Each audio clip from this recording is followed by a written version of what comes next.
আজকে আমরা দেখব একটি যৌগের সমযোজী যৌগের হাইব্রিডাইজেশন কিভাবে বের করে। আমরা অনেকেই জানি যে হাইব্রিডাইজেশন একটি যৌগের জন্য নির্ধারিত, চাইলেই ওটাকে চেঞ্জ করা যাবে না।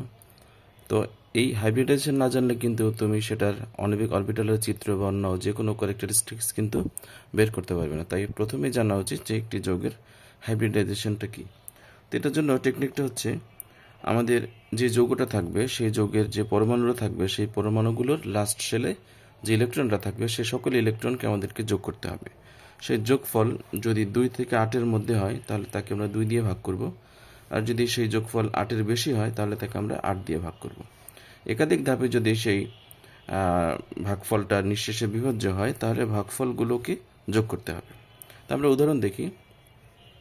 যেমন অ্যামোনিয়া, আমরা জানি যে অ্যামোনিয়ার হাইব্রিডাইজেশন হচ্ছে sp3, কিন্তু কীভাবে sp3 হয় সেটা টেকনিকটা এই নিয়মের সাথে একটু মিলিয়ে দেখি।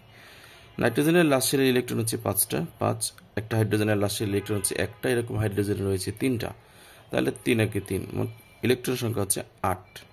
যেহেতু নিয়ম অনুযায়ী 8-এর মধ্যে 2 থেকে 8-এর মধ্যে হলে তাকে 2 দিয়ে ভাগ করতে হবে।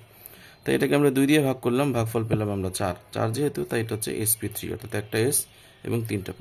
কেউ যদি ভাবি আমি s 2টা দিব p 2টা দিব, তা হবে না, কারণ s অরবিটাল হচ্ছে একটা, s ফিল আপ হলে তারপরে p এ ইলেকট্রনগুলি প্রবেশ করবে, ফলে হাইব্রিডাইজেশন হবে এখানে sp3। পানির ক্ষেত্রে দেখি আমরা, পানির কেন্দ্রীয় পরমাণু হচ্ছে অক্সিজেন।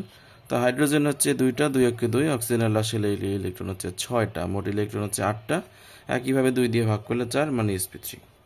চলে আসি আমরা BF3, বোরন ট্রাইফ্লোরাইডে। বোরনের লাস্ট শেলে ইলেকট্রন হচ্ছে 3টা, ফ্লোরিনের লাস্ট শেলে ইলেকট্রন হচ্ছে 7টা, 3 7 21, মোট ইলেকট্রন হচ্ছে 24টি।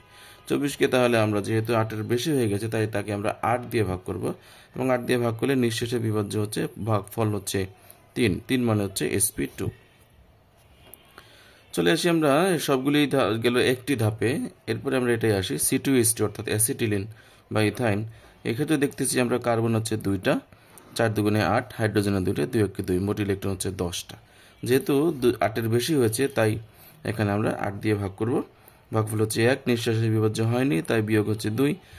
এই 2 যেহেতু আবার 2 থেকে 8-এর মধ্যে, তাই আমরা আবার 2 দিয়ে ভাগ করব, ফলে এখানে রেজাল্ট এসছে 1। যেহেতু একাধিক ধাপে এটা নিঃশেষে বিভাজ্য হয়েছে তাই এই ভাগফলগুলোকে আমাদেরকে এই নিয়ম অনুযায়ী যোগ করতে হবে।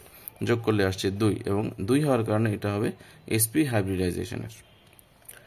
একইভাবে ফসফরাস পেন্টাক্লোরাইড যদি আমরা করি, ফসফরাসের হচ্ছে 5, ক্লোরিন হচ্ছে 7টি ইলেকট্রন, 7 গুণ 5 5 7 35, মোট ইলেকট্রন হচ্ছে 40 হওয়ার কারণে 8-এর বেশি হয়েছে, আমরা 8 দিয়ে ভাগ করব, 5 এবং 5 হওয়ার কারণে হচ্ছে sp3d, অর্থাৎ একটি s, 3টি p এবং একটি d।